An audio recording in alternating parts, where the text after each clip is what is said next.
Salut à tous, très heureux de vous retrouver sur Medi 1 pour ce numéro d'Hebdo Santé que nous consacrons au régime alimentaire pour une personne diabétique. Vous vous posez très souvent la question de savoir ce que doit manger ou ne pas manger une personne vivant avec le diabète. Eh bien, avec des spécialistes sur ce plateau, nous allons donc tout savoir. Docteur Emmanuel Mian, il est médecin, fondateur et directeur du Centre de diabétologie et nutrition d'Abidjan. Bonjour docteur Mian. Bonjour monsieur. En tout cas, c'est un plaisir de vous recevoir sur le plateau d'Hebdo Santé. Plaisir partagé, merci de nous recevoir. Également un plaisir de vous avoir avec nous, docteur Bakayoro Jean-Brice. Vous êtes docteur en nutrition et sécurité alimentaire, spécialité nutrition et santé. Bonjour docteur Bakayoro. Bonjour. Alors bienvenue sur le plateau d'Hebdo Santé. Merci encore à tous les deux d'avoir accepté de participer à cette émission afin de nous instruire davantage sur l'alimentation du diabétique. Alors docteur Bakayoro, tout de suite, diabète, alimentation ou nutrition, quel est le lien? Alors, il faudrait savoir que normalement, de façon académique, quand on donne la définition du diabète, on présente deux causes. Les causes génétiques, l'hérédité, et les causes environnementales. Parmi les causes environnementales, il y a l'alimentation et l'activité physique. Donc l'alimentation est classée parmi les causes de survenue de la maladie. Ensuite, lorsqu'une personne est diabétique, l'alimentation aussi aide à une bonne prise en charge, donc à l'équilibre de la maladie. Voici un peu les liens entre l'alimentation, c'est en amont et en aval de la survenue de la maladie. Est-ce la raison pour laquelle, docteur Mian, vous allez mettre en place un centre de diabétologie et de nutrition?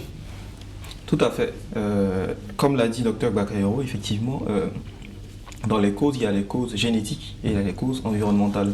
Donc sur les causes génétiques, c'est très difficile d'agir puisqu'il s'agit de quelque chose de biologique, des choses avec lesquelles on est. Sur les causes environnementales, il y a beaucoup d'aspects sur lesquels, en effet, on s'est rendu compte qu'il y a une mauvaise compréhension parfois des patients. Parce qu'il faut savoir aujourd'hui, c'est que le traitement, on considère aujourd'hui que le traitement du diabète n'est pas que le traitement médicamenteux. C'est-à-dire que ce n'est pas suffisant de prendre que ces comprimés. C'est très important de rajouter à ce traitement médicamenteux un traitement non médicamenteux qui est constitué de l'alimentation, donc des choses que le diabétique mange au quotidien, et puis de l'exercice physique. Voilà. Et donc c'est cette mission-là que le centre s'est assigné, de pouvoir réunir au même endroit un ensemble d'expertises qui permettent non seulement de faire ces consultations de diabétologie et de nutrition, mais aussi d'apporter du conseil et des sessions pratiques pour permettre de prendre en charge de façon holistique les patients diabétiques. D'accord. Donc au centre de diabétologie et de nutrition d'Abidjan, j'imagine, on a en même temps les diabétologues, oui, et on a en même temps les nutritionnistes. Tout à fait. D'accord. Et puis ce qu'on a rajouté aussi d'autres spécialités comme la médecine générale ou la pédiatrie ou la gynéco. Pourquoi? Parce que le diabétique peut faire son palud par exemple, ça, voilà. Donc c'est une pathologie courante notamment sous nos cieux, et ces pathologies-là peuvent créer une sorte de déséquilibre. Donc ça peut être intéressant d'avoir le généraliste sur place, voilà, qui prend en charge des pathologies courantes, mais qui en même temps, après ce type de pathologie, fait un point avec le spécialiste pour ce patient diabétique. On dit, écoutez, votre patient a eu tel épisode de maladie, et donc vous pouvez prendre le relais par la suite, voir s'il y a des déséquilibres et essayer de les corriger. Donc voilà, c'est vraiment de créer l'environnement le plus sécurisé possible et permettre justement aux patients de ne pas trop s'éparpiller entre les différentes consultations dans différents centres de santé. D'accord. Alors, à partir de quel moment, docteur Bakayoro, intervient donc le traitement par l'alimentation lorsque, par exemple, une personne est déclarée diabétique? Pour la prise en charge, bien sûr. Comme il l'a dit, c'est une application holistique et il y a plusieurs spécialistes. Il y a le diabétologue, d'accord, mais le diabétologue, dès qu'il finit de faire le bilan, établit toute la posologie, tout ce qui se passe, il oriente aussi vers le nutritionniste qui joue son rôle, qui explique aux patients désormais comment se nourrir, quels sont les aliments à éviter, comment aussi pratiquer de l'activité physique, parce que c'est l'ensemble de tout ça qui permet l'équilibre du patient. Donc nous intervenons après le point fait par le spécialiste, le diabétologue, et nous prenons le relais quant à donner des orientations aux patients sur son alimentation depuis la survenue de la maladie. D'accord. Mais l'alimentation ne vient pas quand même arrêter l'autre traitement, le traitement médicamenteux. Tout, comme on l'a dit, c'est un traitement holistique. Absolument. Tout, on fait tout en même temps. C'est important parce que si vous avez bien suivi ce qu'il a dit, il y a certaines personnes qui se limitent à la prise en charge médicamenteuse. Ce n'est pas suffisant. Il faut aussi associer le côté alimentation et activité physique. Quand tout ça est réuni, en ce moment, l'équilibre du patient diabétique, on atteint facilement l'équilibre et puis tout se passe bien. Mais quand certaines personnes se limitent aux prescriptions médicamenteuses, souvent on n'arrive pas à atteindre nos objectifs. C'est simplement parce qu'il y a certains aspects qui ne sont pas appliqués. Donc l'alimentation, c'est pour ça qu'on parle d'holistique, parce que l'alimentation aussi a sa part dans le traitement. Alors, quel est l'avantage? J'allais dire, on a parlé donc de traitement holistique, mais je vais dire, est-ce que le malade gagne à avoir tous ses services sur place dans un même centre spécialisé, comme le centre de diabétologie et de nutrition d'Abidjan? Oui, tout à fait. Parce que c'est toujours un avantage pour le patient d'avoir l'ensemble de ses spécialistes au même endroit. Ça permet justement les déperditions. On voit souvent beaucoup de patients qui ne respectent pas les consultations de nutrition pour la simple raison que quand le diabéto finit de faire sa consultation et qu'il fait sa prescription, il peut y avoir de la négligence ou peut-être des difficultés à trouver des nutritionnistes dans d'autres centres. Voilà. Et sur le plan logistique, il estime que passer d'un endroit à l'autre, ça peut être un peu contraignant. Donc pour nous, c'est absolument capital justement de faciliter le parcours du patient. J'aimerais souligner un point. C'est vrai qu'on parle beaucoup de diabète, mais la vocation du centre, c'est aussi de faire de la prévention. D'après les chiffres de 2021, il y aurait 24 millions de personnes diabétiques en Afrique. Et l'OMS prévoit qu'on passe à 55 millions d'ici 2045. C'est absolument énorme. On va terminer par ça. On va voir un peu en matière de prévention. Donc justement, c'est en plus de ça, donc je voulais rajouter le point sur lequel c'est pas que les diabétiques qui peuvent venir au centre, mais les personnes qui ne font pas de maladie de surcharge peuvent aussi commencer à veiller sur leur alimentation pour justement éviter la survenue de ces pathologies-là. Ah, bien sûr. D'accord. Donc, on va terminer par là. On va terminer par la prévention. On va un peu quelles sont les activités que vous menez donc dans le sens de la prévention. Alors, pour en revenir donc à cette, je vais dire, pas cohabitation, mais Dr Bakayoko, dites-nous, dans la prise en charge des malades, vous parlez, vous, avec les diabétologues, lorsque vous sentez que le malade ne suit pas, par exemple, son traitement médicamenteux, vous saisissez votre collègue diabétologue? Absolument, on travaille de concert. Parce que déjà, lorsque le patient va d'abord chez le diabétologue, il lui donne un bulletin. Sur ce bulletin, c'est comme une communication avec le nutritionniste pour lui dire, bon, il faut lui faire un régime hypo, ou bien il donne des indications sur le bilan qui a été fait, et puis aussi les éléments sur lesquels on doit s'appesantir pour essayer de faire des corrections. Donc il y a un échange régulier. Ensuite, lorsque le patient arrive au niveau du nutritionniste et que lui aussi lui explique sa manière de se nourrir, tout ça, on laisse passer un certain temps pour encore faire un bilan, pour essayer de voir, parce que rien qu'au bilan, on peut savoir si le patient a été assidu, est-ce qu'il a bien observé les prescriptions et médicamenteuses, mais surtout aussi nutritionnelles. Donc on est tout le temps en train de regarder l'évolution de la maladie ensemble. Aussi bien avec le nutritionniste, le diabétologue et tous ceux qui jouent un rôle dans la prise en charge du patient. D'accord. Et quelles sont les opportunités que le centre offre? Est-ce qu'il y a plus de... Je veux dire, on a un plateau technique plus fourni à la pointe pour le bonheur des malades, Dr Niang?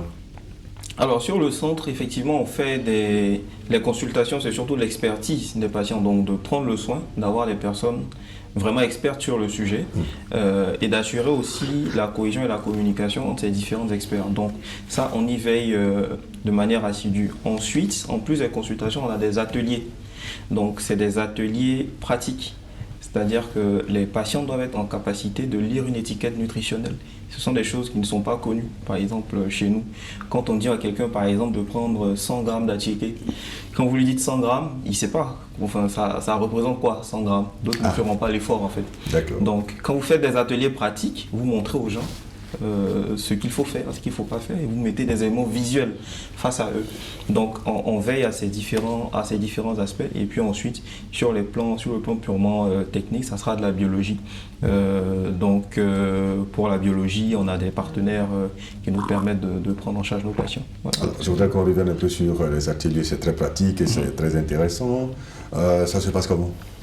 Alors, donc les ateliers se font en 2 formats. Donc format distanciel préférentiellement, justement pour faciliter la participation, parce que on a parfois des coups de fil de patients qui nous disent: ah mais nous par exemple on est à Miyagi, donc à l'intérieur du pays, d'autres qui sont hors du pays qui veulent participer. Et donc l'objectif c'est de leur donner accès à ces informations. Donc ça se fait en distanciel de manière prioritaire, mais sinon on organise aussi des sessions en physique. Donc on a un rendez-vous chaque mois qui va s'appeler les rendez-vous médecin-patient, où on invite un expert qui va venir débattre d'une thématique spécifique relative au diabète ou à la nutrition. C'est l'occasion pour nos patients d'échanger avec lui, et puis à la fin on partage un cocktail dans un moment convivial. Donc ça permet justement de renforcer les liens entre nos patients et les professionnels de santé, de leur donner le maximum d'informations, parce que pour nous en fait il est capital de ne pas perdre de vue ces patients-là, parce que c'est une pathologie chronique et que par moment, quand il y a des déperditions, certains sont un peu découragés parce que le traitement est lourd. Mais quand on crée un écosystème comme celui-là et un environnement comme celui-là, ça leur donne le courage de revenir. Et même quand ils abandonnent, c'est pas pour longtemps, parce que il y a la prochaine session qui arrive et qu'on va poser des questions, ou que d'autres personnes ont partagé leur expérience et que ça permet de repartir de nouveau. Quelle est la fréquence de ces ateliers justement? Un atelier par semaine. Et puis sur les rendez-vous médecin-patient, un rendez-vous médecin-patient par mois. Donc ça fait beaucoup d'activités sur le mois. Donc au moins 5 activités par mois. D'accord. Je voudrais parler avec Dr Bakairo, qui est nutritionniste, qui est là. Vous appréciez bien cette nouveauté, ces ateliers pratiques?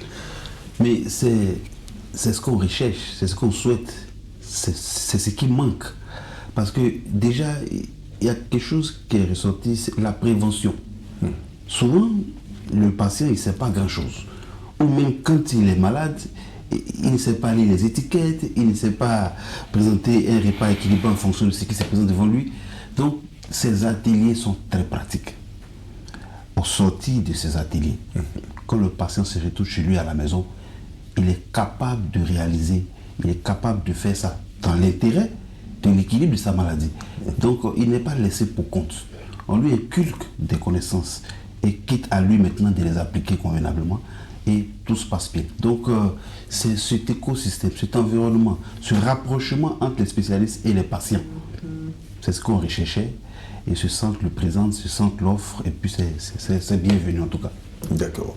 Alors, par exemple, je vais dire, au cours d'un atelier, dites-nous quelque chose, par exemple, quelle instruction vous pouvez donner de façon pratique à des patients qui assistent à un atelier? Déjà, vous voyez tout à l'heure, quand il a dit, par exemple, 100 grammes d'attiqué, à quoi ça peut faire allusion? Ça, ce n'est pas seulement que pour les diabétiques, et pour tout le monde.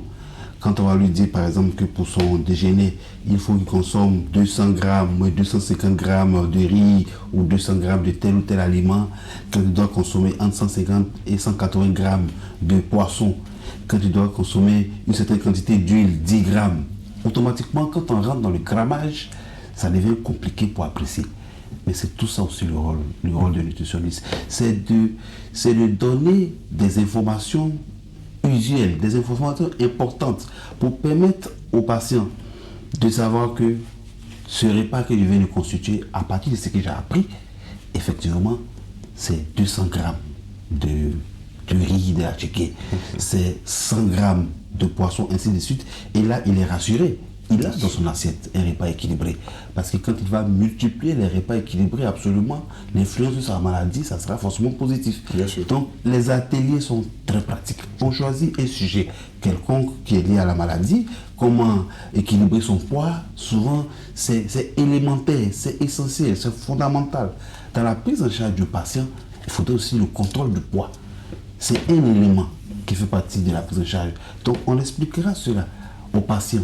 On lui fera comprendre l'importance de l'équilibre de son poids dans la prise en charge de sa maladie. Quand il comprendra cela, il saura comment faire. Bon, vous voyez, c'est tellement divers, les différents sujets qu'on peut aborder, et ça va être dans l'intérêt vraiment du patient. C'est assez original, docteur Mian. Comment l'idée vous est venue, une telle stratégie de prise en charge des malades souffrant de cette maladie assez grave, le diabète? Vous avez dit également, tout le monde peut venir donc pour se former. Alors comment l'idée vous est venue? Alors, deux aspects.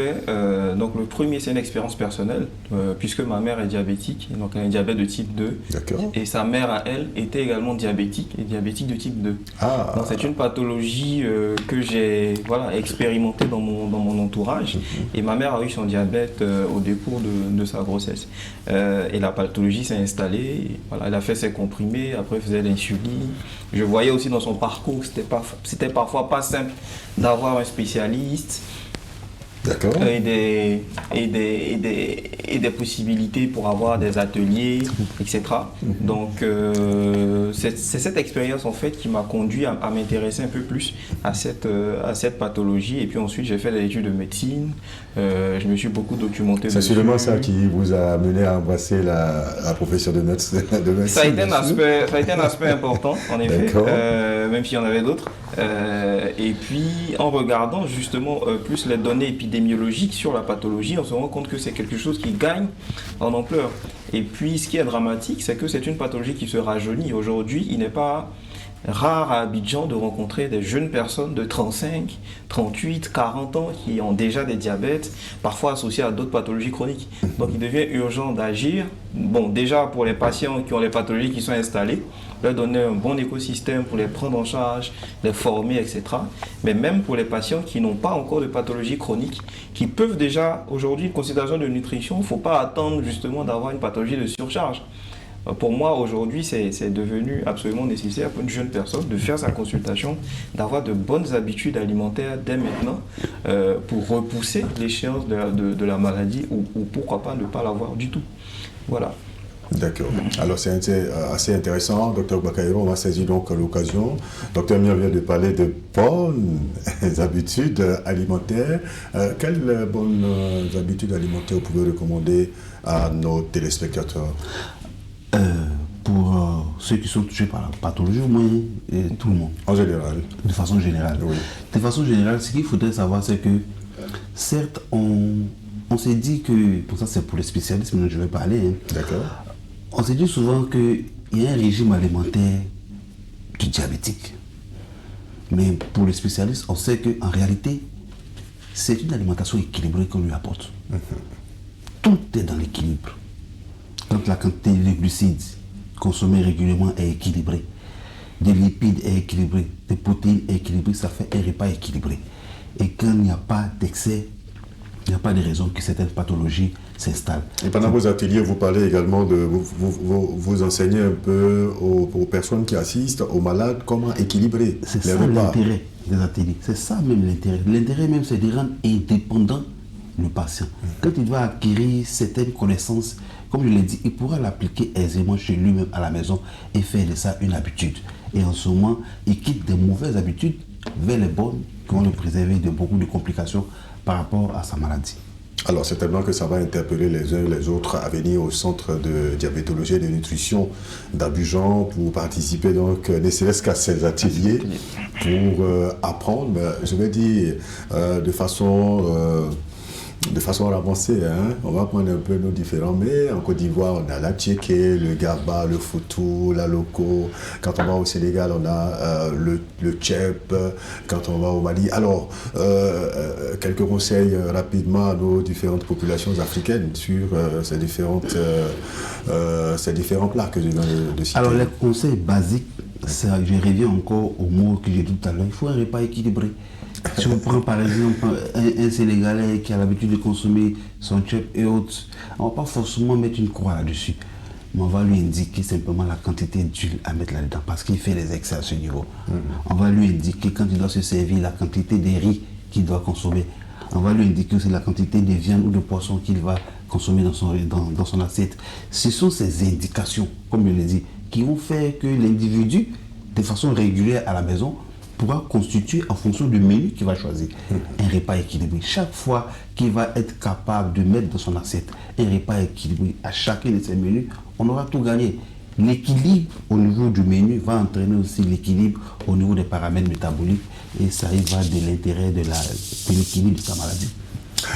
Alors, on va revenir donc à ce sujet qui nous réunit donc, à savoir diabète, régime alimentaire de la personne vivant avec le diabète, que le Centre de diabétologie et nutrition d'Abidjan essaie donc de prendre en charge de façon holistique, de façon particulière, avec donc sa méthode. Là, on vient donc de voir les ateliers, c'est assez original. Alors, qu'est-ce que vous pouvez ajouter pour terminer, docteur Nian?